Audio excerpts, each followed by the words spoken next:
الحمدللہ رب العالمین والصلاة والسلام علی رسولہ الکریم حبیبنا و حبیب رب العالمین وعلی آلہ و اصحابہ اجمعین۔ ارشاد ہوا، اللہ چاہتا ہے کہ تم پر ان طریقوں کو واضح کرے اور انہی طریقوں پر تمہیں چلائے جن کی پیروی تم سے پہلے گزرے ہوئے صلحاء کرتے تھے۔ وہ اپنی رحمت کے ساتھ تمہاری طرف متوجہ ہونے کا ارادہ رکھتا ہے، اور وہ علیم بھی ہے اور دانا بھی۔ پچھلے 4 رکوع ذہن میں رکھیں جو اصلاحات ہوئی ہیں معاشرت میں، جو قوانین بتائے گئے ہیں، اور اس سے پہلے سورہ بقرہ میں جو کچھ بتایا گیا ہے وہ سب ذہن میں اگر رکھتے ہوئے اس بات کو پڑھیں جو ہمارا مہربان رب ہم سے کر رہا ہے کہ اللہ چاہتا ہے، یعنی اللہ کس سے چاہتا ہے؟ ہم سے چاہتا ہے، اپنے بندوں سے چاہتا ہے کہ تم پر ان طریقوں کو واضح کرے اور انہی طریقوں پر تم کو چلائے جن کی پیروی تم سے پہلے گزرے ہوئے صالحین کرتے تھے۔ وہ اپنی رحمت کے ساتھ تمہاری طرف متوجہ ہونے کا ارادہ رکھتا ہے، اور وہ علیم بھی ہے اور وہ دانا بھی۔ اب بتایا جا رہا ہے کہ یہ معاشرہ جو اسلامی معاشرہ ہے وہ کیسا ہونا چاہیے، یہ ہم پہلے بتا چکے ہیں اس صورت میں، اور اس سے پہلے بھی سورہ بقرہ میں بتا چکے ہیں کہ وہ قدیم ترین زمانے سے جو اور یہ جو بتائے ہیں وہ کوئی نئی بات نہیں ہے، یہ وہ قدیم ترین زمانے کے قوانین ہیں، ضابطے ہیں، معاشرت ہے جو ہر دور کے انبیاء اور ان کے پیروکار، صالح پیروکار جس پر عمل کرتے چلے آئے ہیں۔ اور یہ ہمارے مہربان رب کی عنایت ہے کہ وہ ہم کو جاہلیت کی حالت سے نکال کر صالحین کے طریقے کی طرف ہماری رہنمائی کر رہا ہے۔ لیکن ہوتا کیا ہے؟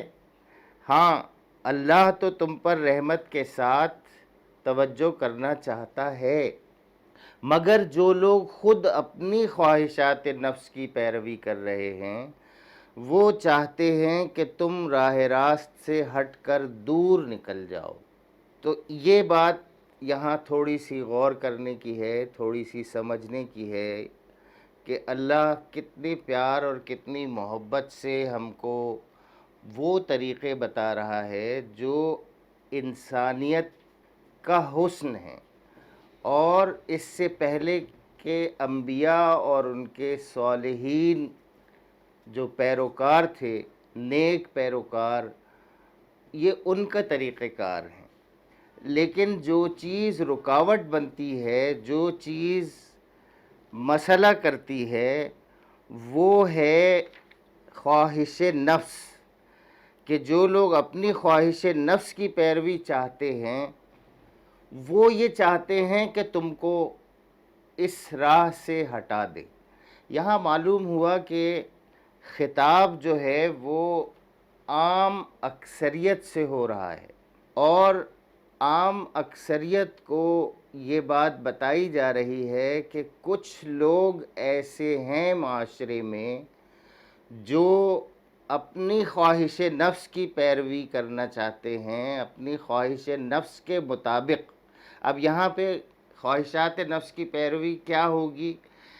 دیکھیے، 4 رکوعوں میں آپ جو اصلاحات معاشرت سے متعلق، معیشت سے متعلق، خاندان سے متعلق، اور اس سے پہلے سورہ بقرہ میں آپ پڑھ چکے ہیں، سن چکے ہیں، ان ساری اصلاحات کے مقابل میں جو لوگ اپنے طریقے رائج کرنا چاہتے ہیں، اپنے خیالات کو ٹھونسنا چاہتے ہیں، اور چاہے وہ اس نام سے ہوں، آزادی کے نام سے ہوں، چاہے وہ پابندی کے نام سے ہوں، اگر وہ کسی انسان کی طرف سے ہیں، انسانی گروہ کی طرف سے ہیں، تو وہ ان کی خواہشات نفس کے مطابق ہیں۔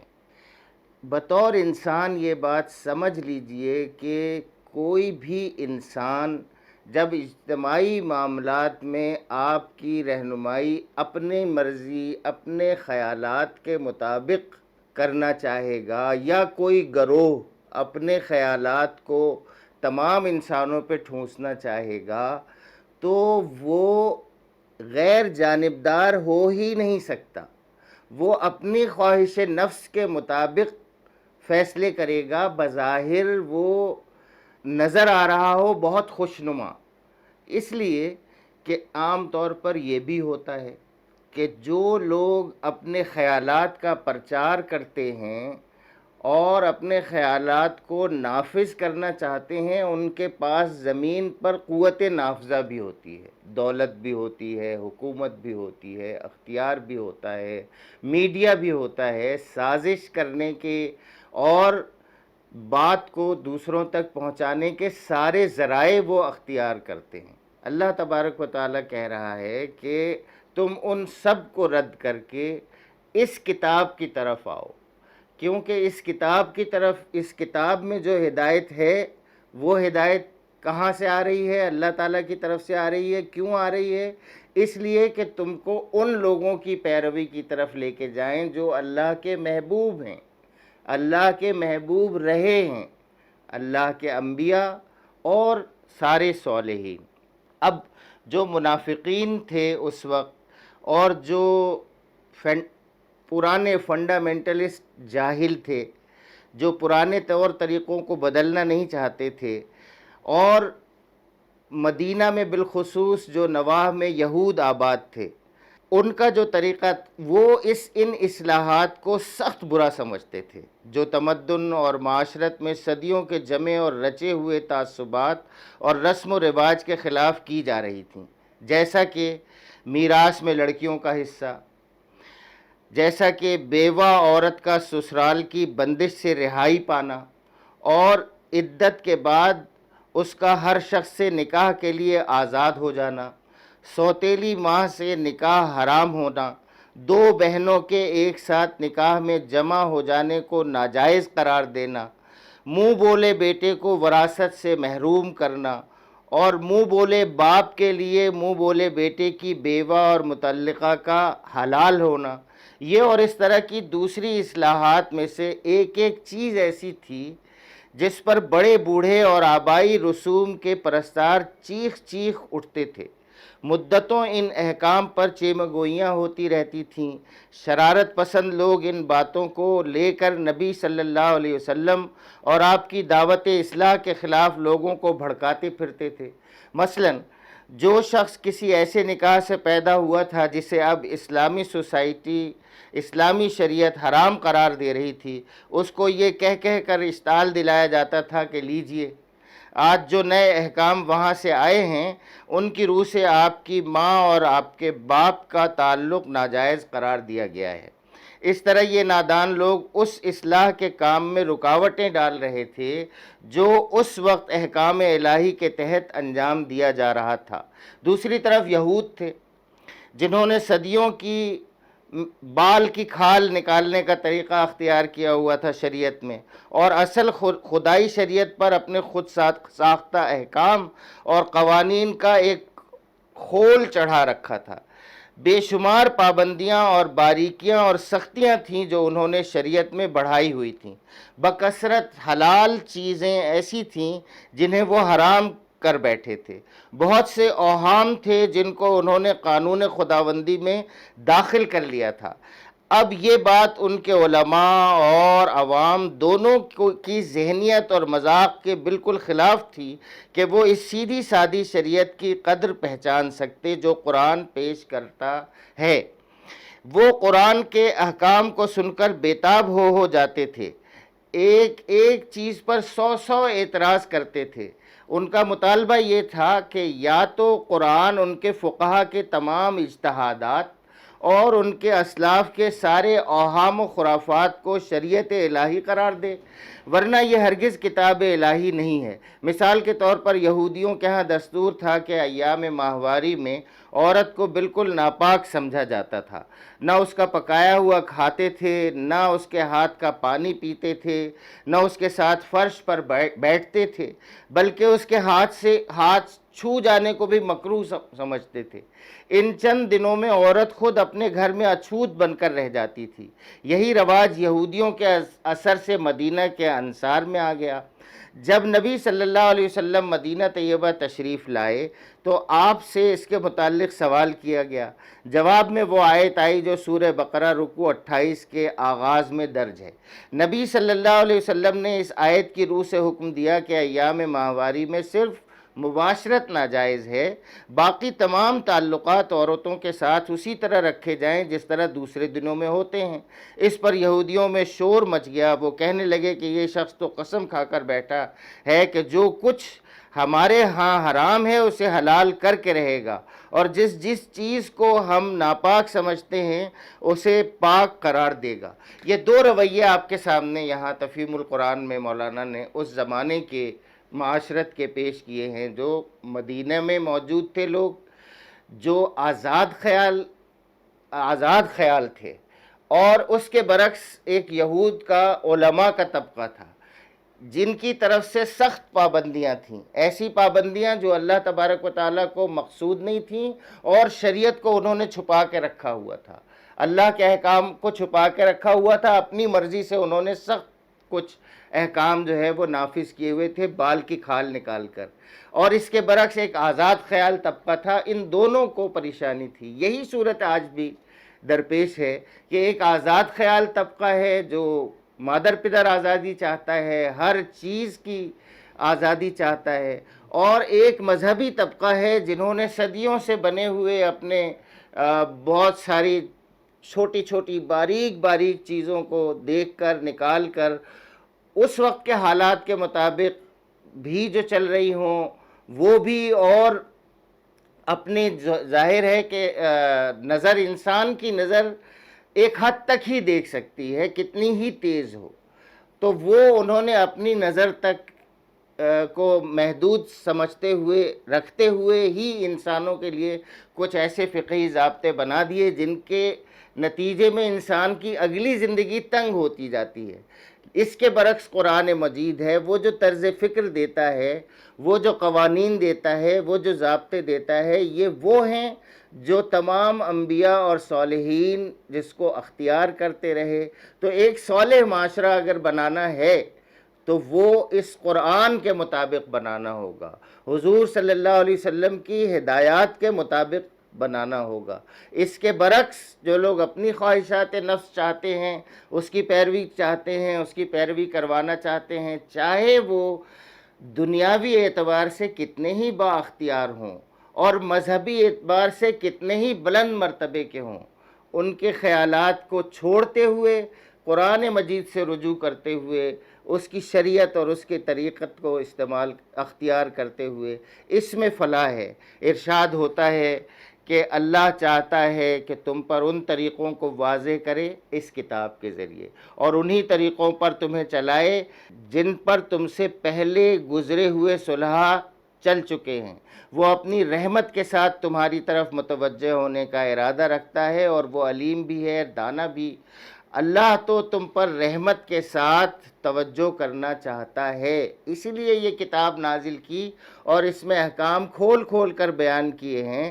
مگر جو لوگ اپنی خواہشات نفس کی پیروی کر رہے ہیں وہ چاہتے ہیں کہ تم راہ راست سے دور نکل جاؤ۔ اللہ تم پر سے پابندیوں کو ہلکا کرنا چاہتا ہے، کیونکہ انسان کمزور پیدا کیا گیا ہے۔ اے لوگو جو ایمان لائے ہو، آپس میں ایک دوسرے کے مال باطل طریقوں سے نہ کھاؤ، لین دین ہونا چاہیے آپس کی رضامندی سے، اور اپنے آپ کو قتل نہ کرو۔ یعنی ایک دوسرے کے مال کھا سکتے ہو، کیوں؟ اس لیے کہ انسان مل جل کر رہتا ہے، تو یہ تو ہوگا کہ ایک دوسرے کے ساتھ مل جل کر رہنا ہے تو ایک دوسرے کے ساتھ تعاون کرنا ہوگا، ایک دوسرے کے ساتھ کاروبار کرنا ہوگا، ایک دوسرے کے ساتھ لین دین کا معاملہ کرنا ہوگا۔ تو وہ کیسے ہونا چاہیے؟ وہ ہونا چاہیے آپس کی رضامندی سے۔ باطل طریقے کیا ہیں؟ باطل طریقوں سے وہ سارے طریقے مراد ہیں جو خلاف حق ہوں، شرعاً ناجائز ہوں، اخلاقاً ناجائز ہوں۔ اور لین دین سے مراد یہ ہے کہ آپس میں مفاد اور منافع کا تبادلہ ہونا چاہیے، ایک دوسرے کے مفاد کا، دونوں کے مفاد کا خیال رہنا چاہیے اور تبادلہ ہونا چاہیے، جس طرح سے تجارت اور صنعت اور حرفت میں ہوتا ہے کہ ایک شخص دوسری شخص کی ضروریات فراہم کرنے کے لیے محنت کرتا ہے اور وہ اس کو معاوضہ ادا کرتا ہے۔ یہ دونوں کام آپس کی رضامندی سے ہونے چاہیے، اس میں نہ فریب ہونا چاہیے، نہ دھونس دھاندلی ہونی چاہیے، نہ دغا بازی ہونی چاہیے، نہ رشوت ہونی چاہیے، نہ سود ہونا چاہیے۔ یہ ساری چیزیں جو ہیں وہ پھر ناجائز ہو جاتی ہیں۔ یعنی آپس میں اگر معاملات کرنے ہیں تو وہ دھونس سے نہیں ہوں گے، دھاندلی سے نہیں ہوں گے، فریب سے نہیں ہوں گے، دغا بازی سے نہیں ہوں گے اور رشوت سے نہیں ہوں گے، لالچ کا عنصر اس میں نہیں آئے گا کہ لالچ دے کر کوئی غلط کام کرا دیا جائے یا مجبور کر کے کسی سے جو ہے وہ قرض دے کے سود لیا جائے۔ یہ سارے اموال، یہ سارے طریقے آپس کی لین دین میں ناجائز ہیں۔ اس کے برعکس ایک آدمی محنت کرتا ہے، دوسرا آدمی اجرت دیتا ہے، اجرت دینے میں بھی وہ اجرت کرتا ہے اور اجرت بھی کام کے مطابق کرتا ہے۔ اسی طرح سے دوسرا آدمی جو اجرت لے رہا ہے اور کارکن ہے، کام کر رہا ہے، وہ بھی خلوص کے ساتھ پورا وقت دے کر، پورے اپنی صلاحیتوں کو لگا کر اچھے انداز میں اپنی سروسز جو ہے وہ فراہم کر رہا ہے۔ تو یہ ایک بہترین طریقہ ہے اور اس بہترین طریقے کو اختیار کرتے ہوئے ہی جو ہے آپس کے معاملات ہونے چاہیے۔ کہا جا رہا ہے کہ وَلَا تَقْتُلُوا أَنفُسَكُمْ، اور اپنے آپ کو قتل نہ کرو۔ یہ ہدایت دینے کے بعد یہ کہا جا رہا ہے اپنے آپ کو قتل نہ کرو۔ بہت جامع ہدایت ہے، بہت زیادہ غور کرنے کے لائق ہے۔ اور ہم آج اپنی سوسائٹی کو دیکھیں تو ہم تباہی کے دہانے پر کیوں ہیں؟ اسی وجہ سے ہیں کہ ان ہدایات کو ہم نے اگنور کر دیا۔ یہاں کہا جا رہا ہے کہ اے لوگو جو ایمان لائے ہو، آپس میں ایک دوسرے کے مال باطل طریقوں سے نہ کھاؤ، لین دین ہونا چاہیے آپس کی رضامندی سے۔ اب آپ دیکھ لیجئے کہ ہمارے معاشرے میں ہم کتنے راضی ہیں آج اپنے کام کروانے والے سے۔ آج کی جدید مینجمنٹ بھی یہ سکھاتی ہے اپنے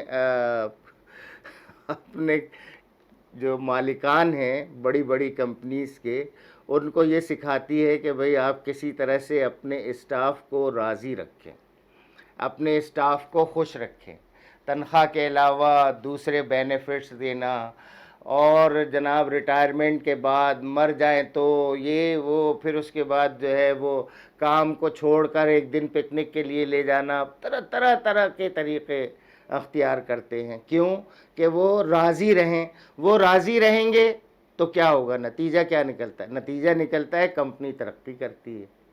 وہ خوش اور موٹیویٹڈ ہو کر کام کرتے ہیں، کمٹمنٹ کے ساتھ کام کرتے ہیں تو کمپنی ترقی کرتی ہے، ادارہ ترقی کرتا ہے۔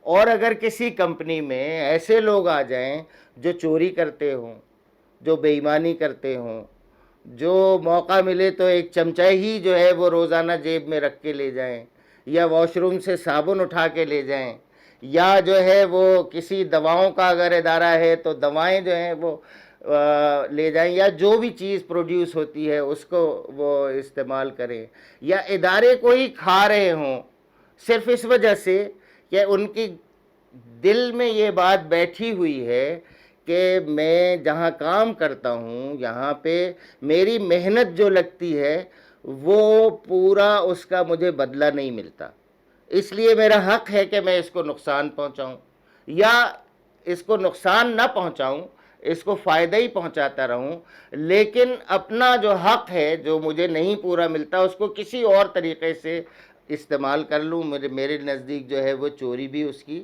جائز ہے۔ اسی سے بڑھتے بڑھتے جو ہے وہ معاشرے میں ٹیکس نہ دینا۔ جب آدمی یہ سمجھ لے کہ ٹیکس میں کیوں دوں، اس لیے کہ میرا ٹیکس تو چوری ہو جاتا ہے، اس لیے کہ میں جو ٹیکس دیتا ہوں اس سے تو نواز شریف سارے بر اعظموں میں اپنی اولاد کی وہ بنا لیتا ہے، جائیدادیں بنا لیتا ہے، اس سے تو بلاول پیدا ہوتا ہے تو سونے کا چمچہ لے کر۔ تو جب یہ سمجھ لے ایک آدمی تو پھر اس کے بعد وہ کہتا ہے ٹیکس نہیں دوں گا میں، پھر وہ کہتا ہے کہ میں اسمگلنگ کو جائز سمجھتا ہوں، اسمگلنگ بھی ہوگی اور جھوٹے کاغذات بھی بنیں گے، یہ ساری چیزیں ہوں گی، اس لیے کہ اس کے اندر میں یہ بات بیٹھی ہوئی ہے کہ اس طرح سے میں جو کچھ بھی دیتا ہوں میں کوئی پاگل ہوں، کیونکہ مجھے اس کے جواب میں جو کچھ ہے وہ نہیں مل رہا، وہ خلوص نہیں مل رہا، تو میں یک طرفہ مخلص ہو کر میں یہ کام نہیں کر سکتا، میں کام نہیں کر سکتا۔ تو نتیجتاً بہت سارے دیندار لوگ، بہت سارے عبادت گزار لوگ، بہت سارے ہر سال 2 مرتبہ عمرہ کرنے والے لوگ، ہر سال حج کرنے والے لوگ، وہ سارے وہ ان اجتماعی معاملات کو جس میں فریب ہے، جس میں دغا بازی ہے، جس میں ملاوٹ ہے، جس میں رشوت ہے، جس میں سود ہے، ان سب میں انوالو ہیں، اور ان کے ساتھ ساتھ ان کی دینداری پہ کوئی فرق نہیں پڑتا، لیکن یہ بات ان کے ذہن میں نہیں ہوتی کہ یہ اپنے آپ کو ہی قتل کرنا ہے۔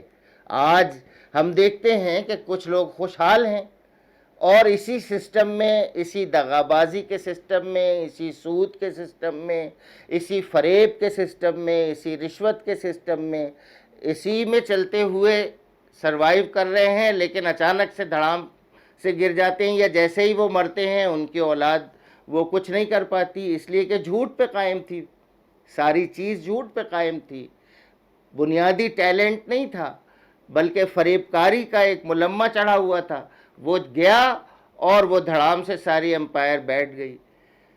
کیا ہے؟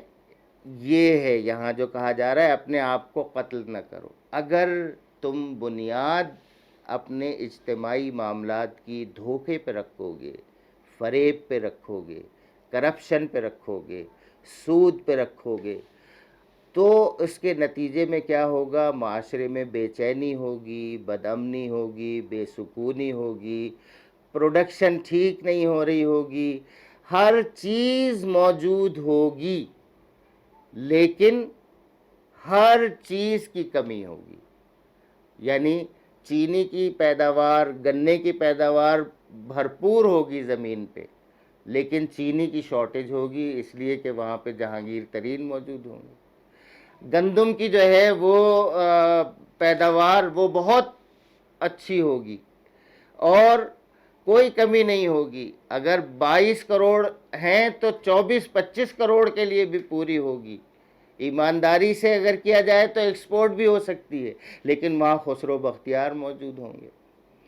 تو کیا ہوگا؟ سوسائٹی میں جو ہے وہ آٹا کبھی اتنا مہنگا ہو جائے گا، کبھی چینی جو ہے وہ کہاں سے کہاں پہنچ جائے گی، تو فریب کاری ہوگی، دھوکہ دہی ہوگی، اور جو خاص کر وہ لوگ ہیں جو انتظام کار ہیں، وہ اگر چیزوں کو خراب کر رہے ہوں گے، معاملات کو خراب کر رہے ہوں گے، تو اس کے نتیجے میں معاشرہ بے سکونی کا شکار ہوگا اور خوف کا شکار ہوگا، اور مستقبل کا خوف، خاص کر مستقبل کا خوف انسانوں کے اندر بے چینی کے ساتھ ساتھ بدعنوانی پیدا کرتا ہے، کرپشن پیدا کرتا ہے، اور ٹرانسپیرنسی نہیں ہونے دیتا، چھپا کے رکھتا ہے چیزوں کو۔ ہماری سمجھ میں نہیں آتا کہ اوپری صورتحال کے مطابق ہم یہ سمجھ رہے ہوتے ہیں کہ بہت سارے لوگ اس لاک ڈاؤن کے نتیجے میں بھوکے مر رہے ہوں گے، لیکن جیسے ہی لاک ڈاؤن ختم ہوتا ہے بازار بھر جاتے ہیں اور ہر طرح کے لوگ شاپنگ کر رہے ہوتے ہیں۔ کہاں سے آتے ہیں وہ پیسے؟ یہ سب چوری کے پیسے، چھپائے ہوئے پیسے چوری کے پیسے سے مراد ضروری نہیں سارے چوری کے ہوں، سارے وہ پیسے ہوتے ہیں جس کو آپ معروف معنوں میں بلیک منی کہہ سکتے ہیں۔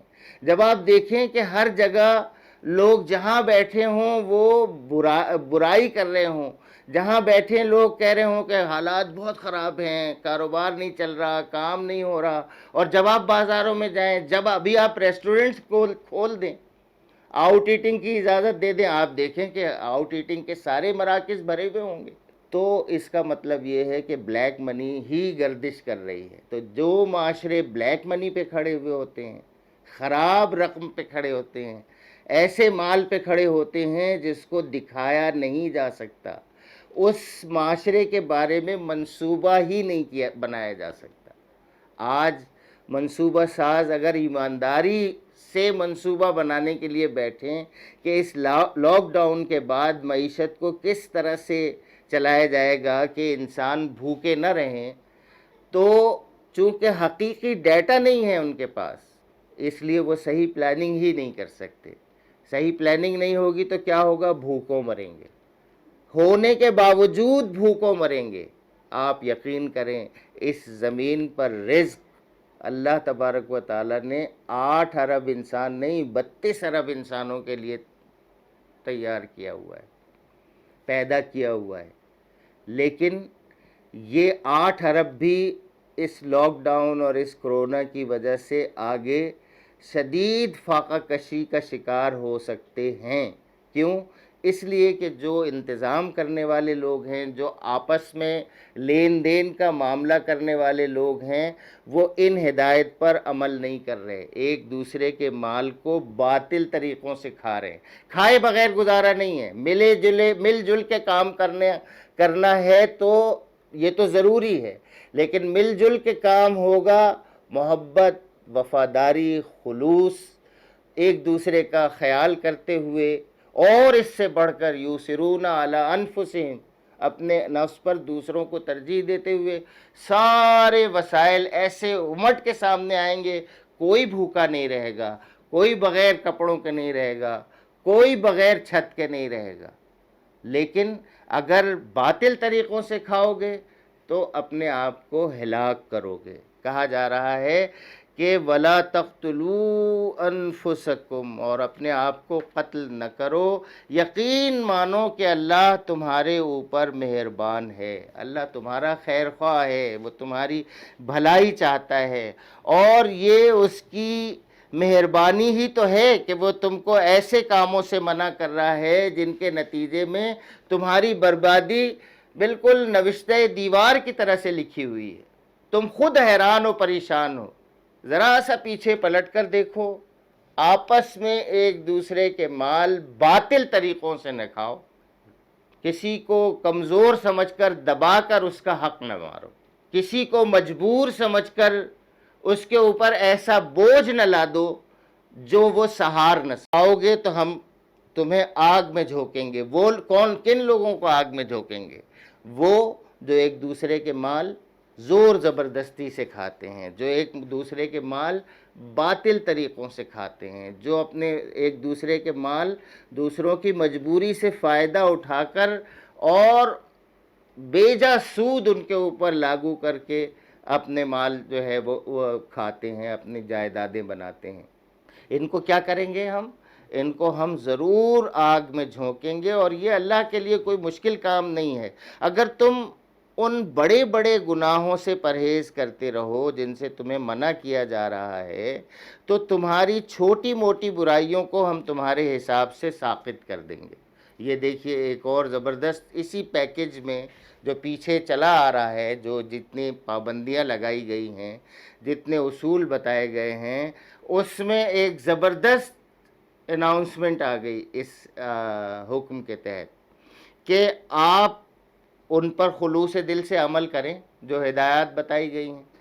پھر بھی انسان ہونے کے ناطے اگر چھوٹی موٹی کوئی غلطیاں ہوں گی، وہ آپ نے کر لیں، وہ آپ سے ہو گئیں، تو اللہ تعالیٰ اس کو ساقط کر دیں گے۔ یہ کس وقت بتائی جا رہی ہے بات؟ یہ اس وقت بتائی جا رہی ہے بات جب یہ کہا جا رہا ہے کہ جو شخص ظلم و زیادتی کے ساتھ ایسا کرے گا اس کو ہم ضرور آگ میں جھونکیں گے. یہ خوف دلا کر یہ ریلیکسیشن بھی دی جا رہی ہے ان لوگوں کو جو ایمان کے ساتھ آپس میں ایک دوسرے کے مال باہمی رضامندی سے کھائیں گے. جو ایک دوسرے کے مال باہمی رضامندی سے کھائیں گے بغیر دھونس دھاندلی کے، خلوص اور محبت کے ساتھ. پھر اگر آپس میں کوئی غلطی ہو جاتی ہے، کوئی ناانصافی ہو جاتی ہے، کوئی زیادتی ہو جاتی ہے، جانتے بوجھتے یا نہ جانتے بوجھتے، بیسک آئیڈیا یہ ہے کہ جو ہمارا حکم ہے اس کے مطابق عمل کر رہے ہو. پھر ایک دوسرے کے ساتھ اگر کوئی بات ہو جاتی ہے تو ہم اس کو ساقط کر دیں گے. یہی اعلیٰ ظرفی انسانوں کو اس دنیا میں بھی استعمال کرنی چاہیے. یہاں پہ حاشیے میں لکھا ہے کہ یعنی ہم تنگ دل اور تنگ نظر نہیں ہیں کہ چھوٹی چھوٹی باتوں پر پکڑ کر اپنے بندوں کو سزا دیں. اگر تمہارا نامہ اعمال بڑے جرائم سے خالی ہو تو چھوٹی خطاؤں کو نظر انداز کر دیا جائے گا اور تم پر فرد جرم لگائی ہی نہیں جائے گی. البتہ اگر بڑے جرائم کا ارتکاب کر کے آؤ گے تو پھر جو مقدمہ تم پر قائم کیا جائے گا اس میں چھوٹی خطائیں بھی گرفت میں آ جائیں گی. یہ بات سمجھ لینی چاہیے کہ بڑے گناہ اور چھوٹے گناہ میں اصولی فرق کیا ہے. جہاں تک مولانا لکھتے ہیں کہ میں نے قرآن و سنت پہ غور کیا ہے، مجھے ایسا معلوم ہوتا ہے واللہ عالم بالصواب کہ 3 چیزیں ہیں جو کسی فعل کو بڑا گناہ بناتی ہیں. نمبر 1، کسی کی حق تلفی، چاہے وہ خدا ہو جس کا حق تلف کیا گیا ہے، یا والدین ہوں، یا دوسرے انسان، یا خود اپنا نفس. پھر جس کا حق جتنا زیادہ ہے اسی قدر اس کے حق کو تلف کرنا زیادہ بڑا گناہ ہے. اسی بنا پر گناہ کو ظلم بھی کہا جاتا ہے اور اسی بنا پر شرک کو قرآن میں ظلم عظیم کہا گیا ہے. دوسری بات، اللہ سے بے خوفی اور اس کے مقابلے میں استکبار، جس کی بنا پر آدمی اللہ کے امر و نہی کی پرواہ نہ کرے اور نافرمانی کے ارادے سے قصداً وہ کام کرے جس سے اللہ نے منع کیا ہے، اور عمداً ان کاموں کو نہ کرے جن کا اس نے حکم دیا ہے. یہ نافرمانی جس قدر زیادہ ڈھٹائی، جسارت اور ناخدا ترسی کی کیفیت اپنے اندر لیے ہوئے ہوگی اسی قدر گناہ بھی شدید ہوگا. اسی کے معنی فسق اور معصیت کے ہیں. نمبر 3، ان روابط کو توڑنا اور ان تعلقات کو بگاڑنا جن کے وصل و استحکام اور درستی پر انسانی زندگی کا امن منحصر ہے، چاہے یہ روابط بندے اور خدا کے درمیان ہوں یا بندے اور بندے کے درمیان. پھر جو رابطہ جتنا زیادہ اہم ہے اور جس کے کٹنے سے امن کو جتنا زیادہ نقصان پہنچتا ہے اور جس کے معاملے میں مامونیت کی جتنی زیادہ توقع کی جاتی ہے اسی قدر اس کو توڑنے اور کاٹنے اور خراب کرنے کا گناہ زیادہ ہے. مثلا زنا اور اس کے مختلف مدارج پر غور کیجئے. یہ فعل فی نفسہ ہی نظام تمدن کو خراب کرنے والا ہے، اس لیے بجائے خود ایک بڑا گناہ ہے، مگر اس کی مختلف صورتیں ایک دوسرے سے گناہ میں شدید تر ہیں. شادی شدہ آدمی کا زنا کرنا بن بیاہے کی بنسبت زیادہ سخت گناہ ہے. منکوحہ عورت سے زنا کرنا غیر منکوحہ سے کرنے کی بنسبت قبیح تر ہے. ہمسائے کے گھر والوں سے زنا کرنا غیر ہمسائے سے کرنے کی بنسبت زیادہ برا ہے. محرمات مثلا بہن یا بیٹی یا ماں سے زنا کرنا غیر عورت سے کرنے کی بنسبت زیادہ خطرناک اور برا ہے. مسجد میں زنا کرنا کسی اور جگہ سے اشد ہے.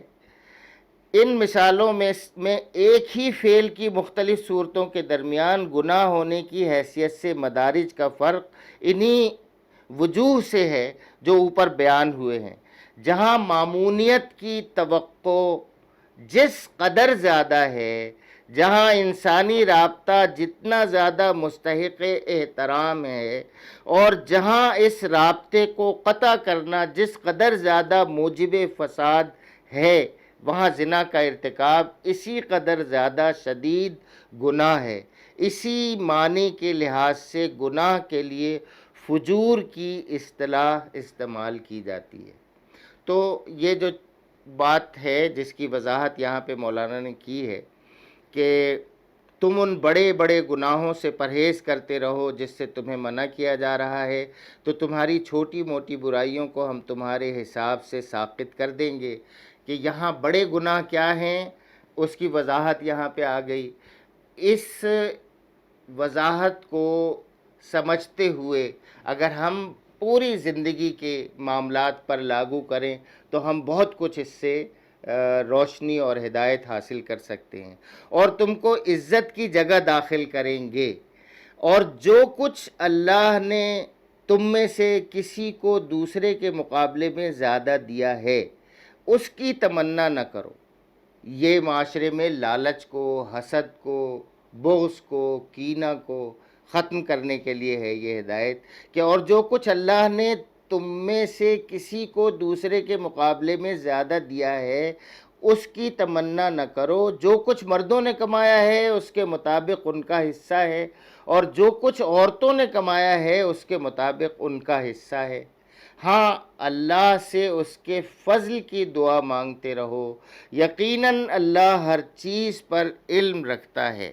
اس آیت میں ایک بڑی اہم اخلاقی ہدایت کی گئی ہے جسے ملحوظ رکھا جائے تو اجتماعی زندگی میں انسان کو بڑا امن نصیب ہو جائے۔ اللہ تعالیٰ نے تمام انسانوں کو یکساں نہیں بنایا ہے، بلکہ ان کے درمیان بے شمار حیثیتوں سے فرق رکھے ہیں۔